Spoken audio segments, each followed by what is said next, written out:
So hello guys, good evening. कैसे हो आप सब? आपका एक बार फिर से स्वागत है आपके अपने चैनल आई विल पर, जिसमें कि हम कर रहे थे एक प्रीलिम्स डे की सीरीज। और आज हम जाते हैं अपने नेक्स्ट डे के अपने जो क्वेश्चंस हैं उन पर। ठीक है, जैसा कि आप सभी को पता है एक दिन में हम टोटल 10 क्वेश्चंस करवाते हैं और उनका एक्सप्लेनेशन आपको देते हैं। ठीक है, तो चलिए स्टार्ट करते हैं आज के फर्स्ट क्वेश्चन से। आपको वीडियो अच्छी लगती है तो लाइक कर लेना, चैनल को सब्सक्राइब जरूर कर लेना जिन्होंने भी नहीं किया है, और इसके अलावा अपने फ्रेंड्स में भी शेयर कर दो ताकि ज़्यादा से ज़्यादा इस वीडियो को, ठीक है, और इस चैनल को भी, ठीक है, जिनको भी रिक्वायरमेंट हो वो इस चैनल से जुड़ सकते हैं। तो चलिए स्टार्ट करते हैं आज के फर्स्ट क्वेश्चन से। आज का फर्स्ट क्वेश्चन हमें क्या बोलता है? Consider the following statements regarding gravitational waves. Gravitational waves के बारे में हमें कुछ स्टेटमेंट कंसीडर करनी है। सबसे पहले, gravitational waves are ripples in the fabric of space and time that travel at the speed of light. आप सभी को पता है कि भाई बिल्कुल ग्रेविटेशनल वेव्स रिपल्स होती हैं स्पेस एंड टाइम में जो स्पीड ऑफ लाइट से ट्रेवल करती हैं। They are created by the motion of black hole और न्यूट्रॉन स्टार्स। बिल्कुल भाई, ये मैसिव जो ऑब्जेक्ट्स होते हैं स्पेस में उनसे क्रिएट होते हैं, जैसे कि मोशन ऑफ ब्लैक होल और न्यूट्रॉन स्टार्स। थर्ड है, gravitational waves are extremely weak and difficult to detect. बिल्कुल भाई, ये बहुत ज़्यादा डिफिकल्ट होते हैं डिटेक्ट करने, इसीलिए आप सभी को पता है 2015 में लीगो ऑब्जर्वेटरी ने इनको डिटेक्ट किया था फर्स्ट टाइम। लीगो क्या है? Laser interferometer gravitational wave observatory. ठीक है, 2015 में इन्होंने वो किया था। तो तीनों ही स्टेटमेंट हमारी इसके बारे में क्या है? करेक्ट है। और हमसे पूछा भी क्या है? करेक्ट स्टेटमेंट पूछी है, तो तीनों ही स्टेटमेंट हमारी इसके बारे में क्या है? करेक्ट है। ठीक है, तो क्वेश्चन नंबर फर्स्ट हमारा आंसर हो गया सी। आ जाते हैं अपने नेक्स्ट क्वेश्चन पे।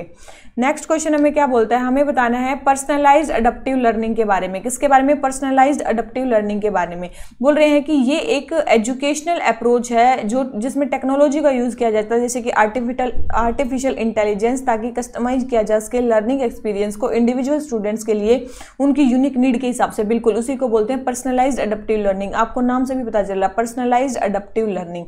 सेकेंड है, personalised adaptive learning has been integrated into Diksha platform since its inception. बिल्कुल भी नहीं, अभी प्लान किया जा रहा है इसको। नेशनल ई गवर्नेंस जो ग्रिड है ना, वो मेनली प्लान कर रही है कि इसको दीक्षा प्लेटफॉर्म के अंडर वो किया जाए ताकि एक्सपीरियंस ज़्यादा हो सके, लर्निंग एक्सपीरियंस जो स्टूडेंट्स का है उसको इम्प्रूव किया जा सके, इसलिए वो किया जा रहा है। तो ऐसा नहीं है कि पहले से ही दीक्षा प्लेटफॉर्म में इसको इंटीग्रेट किया गया, ये नहीं है। थर्ड है, Diksha is an initiative of NCERT under ministry of education. ये स्टेटमेंट बिल्कुल सही है कि भाई जो digital infrastructure for knowledge sharing जो दीक्षा है, ये एक NCERT का वो है, क्या है, इनिशिएटिव है मिनिस्ट्री ऑफ एजुकेशन के अंडर। ठीक है, तो थर्ड स्टेटमेंट सही है, फर्स्ट स्टेटमेंट सही है, सेकंड स्टेटमेंट रॉन्ग है, और हमें क्या बतानी है? करेक्ट स्टेटमेंट बतानी है। तो इसमें करेक्ट कितनी है? 2 स्टेटमेंट हमारी करेक्ट है। ठीक है, तो ये क्वेश्चन भी हो जाता है हमारा कंप्लीट। ठीक है, पर्सनल अडप्टिव लर्निंग क्या है, किसने अभी कहाँ डालने की बात चल रही है? दीक्षा प्लेटफॉर्म में डालने की बात चल रही है, और दीक्षा किसने स्टार्ट किया था। ठीक है, तो आ जाते हैं अपने नेक्स्ट क्वेश्चन पे। नेक्स्ट क्वेश्चन हमें क्या बोलता है? नो इंडिया प्रोग्राम के बारे में बताना है। किसके बारे में? नो इंडिया प्रोग्राम के बारे में। सबसे पहले है, बोल रहे हैं कि एक ओरिएंटेशन प्रोग्राम है एल्डर जनरेशन के लिए जो पर्सन ऑफ इंडियन ओरिजिन है। क्यों, किस व्यू से, किस पर्पज से? ताकि प्रमोट की जा सके awareness different facets of life in India and progress made by India in various field. देखो, ये नो इन इंडिया प्रोग्राम एक ओरिएंटेशन प्रोग्राम तो है, लेकिन ये एल्डर जनरेशन के लिए नहीं है। जो हमारी यूथ डायस्पोरा है ना, मेनली उसके लिए, जो प्रोफेशनल्स हैं, जो यूथ डायस्पोरा है ना इंडिया की, उसके लिए है मेनली, ताकि वो इंडिया के कल्चर को जान सके, इकोनॉमी, रिलीजन, हर चीज़ को जान सके, ताकि उनके लिए एक ओरिएंटेशन प्रोग्राम है। ठीक है, तो ये स्टेटमेंट फर्स्ट होगी रॉन्ग कि केवल एल्डर जनरेशन के लिए नहीं। सेकेंड है, ये मिनिस्ट्री ऑफ एक्सटर्नल अफेयर्स का इनिशिएटिव है। बिल्कुल भाई, ये मिनिस्ट्री ऑफ एक्सटर्नल अफेयर्स का इनिशिएटिव है। हमें बताने करेक्ट स्टेटमेंट। तो करेक्ट तो भाई ओनली सेकंड स्टेटमेंट हमारी करेक्ट है, फर्स्ट स्टेटमेंट हमारी इसके बारे में क्या है? रॉन्ग है। ठीक है, ठीक है, तो हमारा ये वाला क्वेश्चन हो जाता है कंप्लीट। आ जाते हैं अपने नेक्स्ट क्वेश्चन पे। 1 सेकेंड। नेक्स्ट क्वेश्चन हमें क्या बोलता है? पुल्ली कली के बारे में बताना है। किसके बारे में बताना है? पुल्ली कली के बारे में। बोल रहे हैं पुल्ली कली एक रिक्रिएशनल फोक आर्ट है जिसमें पार्टिसिपेंट पेंट होते हैं एज टाइगर्स एंड हंटर्स। तो आप सभी को पता है, बिल्कुल सही स्टेटमेंट है, ऐसे ही होते हैं। It is performed on the occasion of Onam festival. बिल्कुल ओनम फेस्टिवल के ओकेशन पे ये परफॉर्म की जाती है, मेनली थिरुसर डिस्ट्रिक्ट में। ये भी स्टेटमेंट बिल्कुल सही है।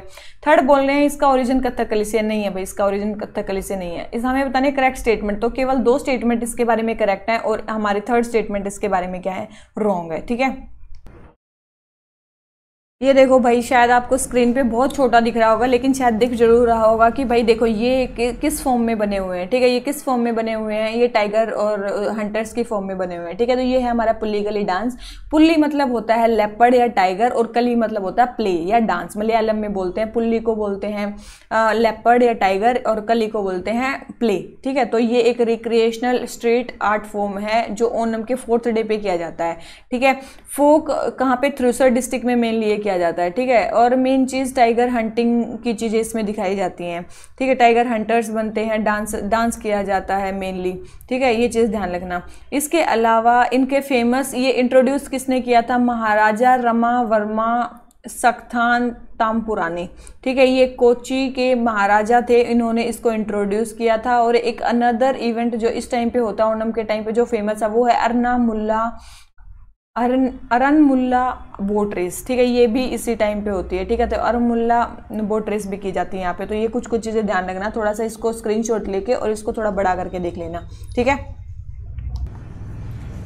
ठीक है, तो हमारा ये वाला क्वेश्चन हो जाता है कंप्लीट। आ जाते हैं अपने नेक्स्ट क्वेश्चन पे। 1 सेकेंड।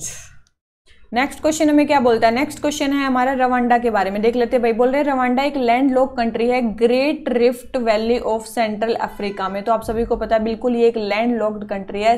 ग्रेट रिफ्ट वैली जो है सेंट्रल अफ्रीका की, उसमें बोल रहे हैं ये इक्वेटर इससे पास होती है। बिल्कुल भी नहीं पास होती है। अगर आपको याद हो अफ्रीका की कंट्री तो इससे पास नहीं होती है, इक्वेटर के नीचे आती है ये कंट्री। ठीक है, साउथ ऑफ इक्वेटर में आती है। कहाँ पे आती है ये, साउथ ऑफ इक्वेटर में आती है ये कंट्री। ठीक है, फिर आती है Rwanda is located south of Burundi. ये जो ब्रूंडी के नॉर्थ में आती है, साउथ ऑफ ब्रूंडी नहीं है, ये नॉर्थ ऑफ ब्रूंडी है। ठीक है, ये ब्रूंडी के नॉर्थ में आती है। तो ये थर्ड स्टेटमेंट भी रॉन्ग है। तो second and third statement wrong है, फर्स्ट स्टेटमेंट करेक्ट है। और हमें बतानी क्या है, करेक्ट स्टेटमेंट बतानी है। तो केवल एक स्टेटमेंट इसमें करेक्ट है और 2 स्टेटमेंट हमारे क्या है, इनकरेक्ट है। ठीक है, तो ये आपको पिक्चर दिख रही होगी। ठीक है, ये किसकी पिक्चर है, ये रवांडा की पिक्चर है। ठीक है, ये रवांडा की पिक्चर है। देखो बुरुंडी इसके साउथ में है। ठीक है, तो बुरुंडी इसके साउथ में है और ये एक लैंड लॉक कंट्री है। ठीक है, लैंड लॉक कंट्री है। इसके अलावा और क्या पूछा था हमसे, इक्वेटर। देखो ये वाली जो ऊपर लाइन दे रखी है ये इक्वेटर की लाइन है। ठीक है, ये इक्वेटर की लाइन है, तो ये इक्वेटर के साउथ में आती है। एक और चीज आपको पता चल गई। ठीक है, कुछ फेमस चीजें और ध्यान रखना। देखो हमने विरुंगा एक दिन पढ़ा था, कल परसों शायद हमारे करंट अफेयर्स में आया था। विरुंगा वोल्केनो कहाँ पे पाए जाते हैं, कोंगो में। ठीक है, देखो आप देख रहे हो ये डेमोक्रेटिक रिपब्लिक ऑफ कोंगो है, यहाँ पे विरुंगा माउंटेन है, विरुंगा वोल्केनो। देख एक फेमस वोल्केनो है और यहाँ पे करी सिम्बी वोल्केनो। कौन सा है, करी सिम्बी वोल्केनो है यहाँ पे, बहुत फेमस वोल्केनो है। कागीरा रिवर। ठीक है, ध्यान रखना। अकागीरा नेशनल पार्क, कागीरा, अकागीरा, ये सारी जगह कहाँ पे है, रवांडा में है। एक और चीज़ फेमस है, ध्यान रखना क्या, देखो नीचे देखना आप, थोड़ा सा नीचे देखो। ये जो लेक तांगानिका है ना, लेक तांगानिका, ये बहुत फेमस लेक है। विक्टोरिया लेक के साउथ में आता है ये, और बुरुंडी इसको वो करती है, क्या करती है, सराउंड करती है। लेकिन ये रवांडा इसको सराउंड नहीं करता है। ठीक है, रवांडा इसको सराउंड नहीं करता है। ये वेस्टर्न वैली है। और यहाँ पे देखो कोंगो में और कौन से माउंटेन्स है, मिथुम्बा माउंटेन्स भी है, मिथुम्बा माउंटेन्स। ठीक है, मिथुम्बा माउंटेन्स भी हैं, ये भी चीज़ ध्यान रखना। तो रवांडा में क्या क्या चीज़ें हैं, स्क्रीनशॉट ले लेना और देख लेना कौन कौन सी रिवर है, क्या क्या है। ठीक है, तो हमारा ये वाला क्वेश्चन हो जाता है कंप्लीट। आ जाते हैं अपने नेक्स्ट क्वेश्चन पे। ठीक है, तो हमारा नेक्स्ट क्वेश्चन हमें क्या बोलता है, नेक्स्ट क्वेश्चन है हमारा किसके बारे में, पॉलिटिकल ऑर्गेनाइजेशंस के बारे में, कि किसने कौन सी पॉलिटिकल ऑर्गेनाइजेशन को फाइंड किया है। सबसे पहले है Banga Sabha Prakashika Sabha was formed by associate of Raja Ram Mohan Roy, बिल्कुल उन्होंने बनाई थी। सेकंड बोले हैं Bengal British India society was set up by Shishir Kumar Ghosh in London, बोल रहे हैं ये लंदन में शिशिर कुमार घोष। तो जो हमारी ये सेकंड स्टेटमेंट दे रखी है कि भी बंगाल ब्रिटिश इंडिया सोसाइटी शिशिर कुमार घोष ने बनाई थी, बिल्कुल भी नहीं बनाई थी। ये बनाई थी विलियम एडम ने। किसने बनाई थी, विलियम एडम ने बनाई थी। ये किसने बनाई थी, विलियम एडम ने। ठीक है, विलियम एडम ने बनाई थी। कब बनाई थी, 1843 में बनाई थी। 1 सेकेंड। ठीक है, कब बनाई थी, क्या बता रही थी मैं, हाँ 1843 में बनाई थी। ठीक है, ये राजा राम मोहन राय के फ्रेंड थे इंग्लैंड में, उन्होंने ही बनाई थी बंगाल ब्रिटिश इंडिया सोसाइटी। ठीक है, ध्यान रखना ये बहुत इंपॉर्टेंट है। तो ये शिशिर कुमार घोष ने नहीं बनाई थी। थर्ड है India league was started in Calcutta by Ishwar Chandra Vidyasagar. जो इंडिया लीग थी वो किसने स्टार्ट की थी, 1875 में स्टार्ट की थी। किसने स्टार्ट की थी? शिशिर कुमार घोष ने स्टार्ट की थी। ठीक है, किसने स्टार्ट की थी? शिशिर कुमार घोष ने स्टार्ट की थी। ईश्वर चंद्र विद्यासागर ने नहीं की थी। किसने की थी? शिशिर कुमार घोष ने स्टार्ट की थी ये। ठीक है, शिशिर कुमार घोष ने स्टार्ट की थी। तो थर्ड स्टेटमेंट भी हमारी क्या होगी? रॉन्ग होगी। तो थर्ड स्टेटमेंट रॉन्ग होगी, सेकंड स्टेटमेंट रॉन्ग होगी, फर्स्ट स्टेटमेंट हमारी करेक्ट है कि जो बंगा सभा जो ये प्रकाशिका सभा है ये कब फाइंड की गई थी? 1836 में राजा राम मोहन राय के एसोसिएशन ने फाइंड की थी। और मेन इसका एम क्या था कि बंगाली एजुकेशन को प्रमोट किया जा सके मेन पब्लिक में। ठीक है, तो क्वेश्चन नंबर 6 हमें बतानी है क्या? अब लास्ट में बताना क्या? करेक्ट स्टेटमेंट बतानी है। तो दो तो इनकरेक्ट है, केवल एक ही करेक्ट है, तो हमारा आंसर क्या हो गया? ए। ठीक है, आ जाते हैं अपने किस पे? नेक्स्ट क्वेश्चन पे। नेक्स्ट क्वेश्चन हमें क्या बोलता है? नेक्स्ट क्वेश्चन है हमारा अहमदाबाद मिल स्ट्राइक के बारे में। बोल रहे हैं कि अहमदाबाद की जो मिल स्ट्राइक थी जो गांधी जी ने लेड की थी वो किस में, उसका मेन इशू क्या था? भाई पहले आंसर लगा लो। ठीक है, इसका मेन इशू क्या था? बोनस। ठीक है, मिल स्ट्राइक किसके लिए चल रही थी? बोनस के लिए चल रही थी। जो थर्ड स्टेटमेंट दिख रही है ना आपको, प्लेग bonus of previous year to workers. Workers को क्या चाहिए था? प्लेग बोनस चल रहा था। और लास्ट में क्या हुआ? जब गांधी जी की मिल स्ट्राइक हुई उसके बाद 35% मतलब इंक्रीज हो गया उनका। ठीक है, उनको 35% वेज इंक्रीज हो गए थे, मतलब जब ये मिल स्ट्राइक के बाद। ठीक है, तो ये मेनली प्लेग बोनस मांग रहे थे। तो क्वेश्चन नंबर 7 हमारा ये क्वेश्चन भी हो जाता है कंप्लीट। आ जाते हैं अपने नेक्स्ट क्वेश्चन पे। नेक्स्ट क्वेश्चन हमें क्या बोलता है? देखो ये स्टैटिक वाले क्वेश्चन है हिस्ट्री से। ठीक है, ध्यान रखो इनको। फिर बोल रहे हैं कि 1939 में, अक्टूबर 1939 में मेन रीजन क्या था कि कांग्रेस की मिनिस्ट्रीज ने रिजाइन कर दिया था। क्यों कांग्रेस के मिनिस्ट्री ने रिजाइन किया था? तो आपको पता होना चाहिए भाई क्यों रिजाइन किया था। चारों स्टेटमेंट पढ़ो, आपको पता चल जाएगा। तो क्यों किया था? क्योंकि इंडिया जो था वो सेकेंड वर्ल्ड वार में कुदा दिया गया था बिना इंडिया के ओपिनियन लिए। ठीक है, तो इसीलिए। ठीक है, तो इसीलिए कांग्रेस वर्किंग कमेटी ने ये डिसाइड किया कि हम सपोर्ट नहीं करेंगे वॉर को, और सबने रिजाइन कर दिया था। ठीक है, तो क्वेश्चन नंबर 8 आंसर हो गया डी। आ जाते हैं अपने नेक्स्ट क्वेश्चन पे। नेक्स्ट क्वेश्चन हमें क्या बोलता है? हमें बताना है महालवारी सिस्टम के बारे में। देख लेते हैं भाई। सबसे पहले बोल रहे हैं हेस्टिंग्स इस सिस्टम को लेके आए थे। बिल्कुल गलत स्टेटमेंट है। कौन इसको लेके आए थे? मैकिन्जे। आपने नाम भी सुना होगा मैकिन्जे का, होल्ट मैकिन्जे। ठीक है, होल्ट मैकिन्जे। ठीक है, मैकिन्जे इसको लेके आए थे। तो ये स्टेटमेंट बिल्कुल गलत है कि हेस्टिंग्स लेके आए थे। सेकंड है village land, forest land and pastures were included. बिल्कुल ये सारी चीजें इसमें इंक्लूड की गई थी। इस सिस्टम में बोल रहे हैं कि जो रोइड्स थे, जो किसान थे, वो अपना सम देते थे, अपना पैसा देते थे जमींदार को, और जमींदार फाइनली देता था ब्रिटिशर्स को। बिल्कुल गलत स्टेटमेंट दे रखी है। क्यों? क्योंकि इसमें जो रोइड्स थे ना, महाल होता है विलेज हेडमैन को देते थे, जमींदार को नहीं। किसको देते थे? विलेज हेडमैन को अपने सारे पैसे देते थे। सब लोग मिलकर विलेज हेडमैन को अपने पैसे देते थे और वो विलेज हेडमैन ब्रिटिशर्स को देता था, इसलिए इसको महालवारी सिस्टम कहा जाता है।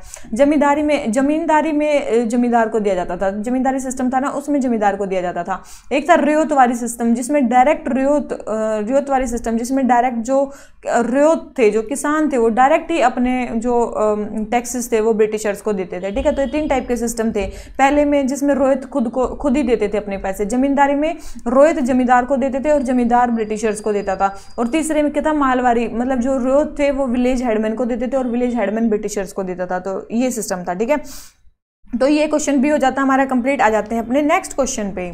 नेक्स्ट, अरे इसका आंसर लगा दिया क्या हमने? नहीं लगाया। तो हमें पूछा क्या है? हमें पूछा है करेक्ट स्टेटमेंट। तो करेक्ट फर्स्ट और थर्ड तो गलत है, केवल एक ही स्टेटमेंट इसमें करेक्ट है। तो हमारा आंसर क्या हो जाता है? ए। ठीक है, आ जाते हैं लास्ट क्वेश्चन पे। लास्ट क्वेश्चन में क्या बोलता है? वुड्स डिस्पैच के बारे में बताना। भाई देख लेते हैं, आपने शायद हिस्ट्री पढ़ी होगी तो बड़े अच्छे से पता होगा। बोल रहे हैं कि इसने इंग्लिश को कंपलसरी बना दिया था एज मीडियम ऑफ इंस्ट्रक्शन सब लेवल्स पे। ये क्या स्टेटमेंट सही हो सकती है? बिल्कुल भी नहीं। सब लेवल्स पे नहीं, ओनली हायर एजुकेशन में बोला था इसने कि हायर स्टडीज में ही केवल इंग्लिश को मतलब रिकमेंड किया था कि इंग्लिश मीडियम ऑफ इंस्ट्रक्शन होनी चाहिए। सेकंड बोल रहे हैं इन्होंने फीमेल और वोकेशनल एजुकेशन पे स्ट्रेस दिया था। बिल्कुल दिया था। थर्ड बोल रहे हैं it laid down that education imparted in government institution must be secular. ये भी बोला था। दो ये भी स्टेटमेंट सही है। ठीक है, तो हमें बतानी है करेक्ट स्टेटमेंट। तो second and third statement correct है और फर्स्ट स्टेटमेंट हमारी रॉन्ग है। तो इसका आंसर हमारा क्या हो गया? डी। ठीक है गाइस, तो इसी नोट पे आज का हमारा टोटल 10 क्वेश्चन हो जाते हैं कंप्लीट। और एक और आपको मेरे को नोटिस देना था क्या कि जो मेंबर्स ओनली के लिए हमारे कुछ वीडियोस आएंगे, तो ध्यान रखना। ठीक है, मेंबर्स ओनली के लिए हमारे कुछ वीडियोस आएंगे तो उन पे ध्यान रखना। ठीक है, कुछ स्पेशल वीडियोस होंगे जो जैसे कि कोई एक्ट आया है या कुछ भी आया है, तो वो वीडियोस होंगे केवल और केवल मेंबर्स ओनली। जो भी मेंबर बनेंगे, आप चाहे कोई भी मेंबरशिप लो, शायद आपको ज्वाइन होने का बटन भी दिख रहा होगा। जो भी मेंबर्स ओनली होंगे उनके लिए कुछ डिफरेंट वीडियोस होंगी, ठीक है। अभी हमारी पहली वीडियो डली है, इसी टाइप की अदर वीडियोस भी हम बना के डालेंगे, तो जिनको भी लेना है तो आप मेंबर्स ओनली में ज्वाइन हो सकते हो, जिससे कि आप हमारे डिफरेंट वीडियोस का भी फ़ायदा उठा सकते हो, ठीक है। और इसके अलावा इन वीडियोस के लिए आप हमारे ऐप पे भी ज्वाइन हो सकते हो, ऐप में भी आप मेंबरशिप ले सकते हो, ठीक है। तो इसी नोट पे हम आज का लेक्चर खत्म करते हैं। जो भी इंटरेस्टेड हो डिफरेंट टाइप की वीडियोस देखने में, तो आप वहाँ पे हमसे ज्वाइन हो सकते हो, ठीक है। तो चलिए इसी नोट पे आज का लेक्चर खत्म करते हैं। Thank you very much, bye bye.